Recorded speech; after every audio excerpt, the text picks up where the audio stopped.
It is now my honor to introduce our great DCCC chairwoman, Suzan DelBene. Under her leadership, at the beginning of this term, Democrats had to flip 5 seats to flip the House. Now it's 4, because in February, Tom Suozzi, our amazing candidate, won a special election. And now Susan's going to tell you about the New York results last night as well.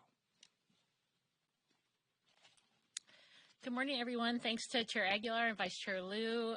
We just finished up a great caucus meeting where folks were fired up and ready and eager to take back the House in less than 5 months.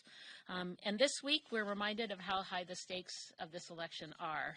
As we all know, Monday marked the 2nd anniversary of the overturning of Roe versus Wade.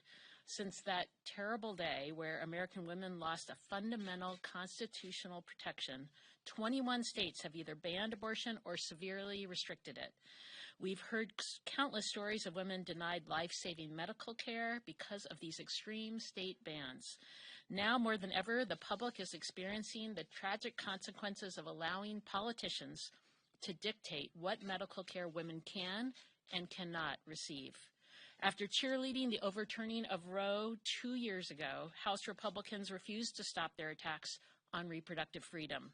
Despite all of their dysfunction and chaos, they've managed to stay united on at least one thing: a constant pursuit of passing bills and policies to chip away at abortion rights, all towards their ultimate goal of passing a national abortion ban.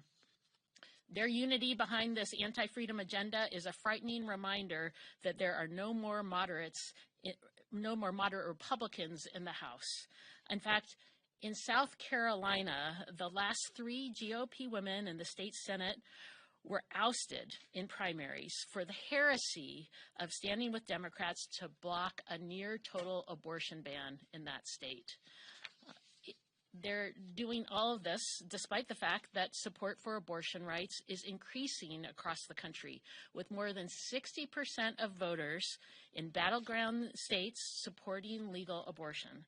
As support for reproductive freedom grows, it's also clear that it's increasingly becoming a deal-breaker issue for many voters, meaning they would not support someone who disagreed with them on these fundamental freedoms. Knowing this, House Republicans are trying to downplay their extremism by dismissing it as a non-issue or hiding it altogether. Vulnerable House Republicans have been caught editing and deleting their extreme anti-abortion positions on their public websites. We're going to hold them accountable for that. No matter how hard they try, they won't be able to run away from their anti-abortion extremism or the role they played in overturning Roe.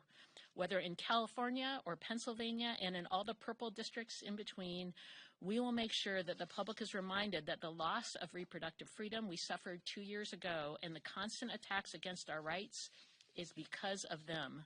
This election is about our rights, our freedom, our democracy, and our future. Come November, we'll take back the House of Representatives to get our government back to work to protect and restore reproductive freedom once and for all.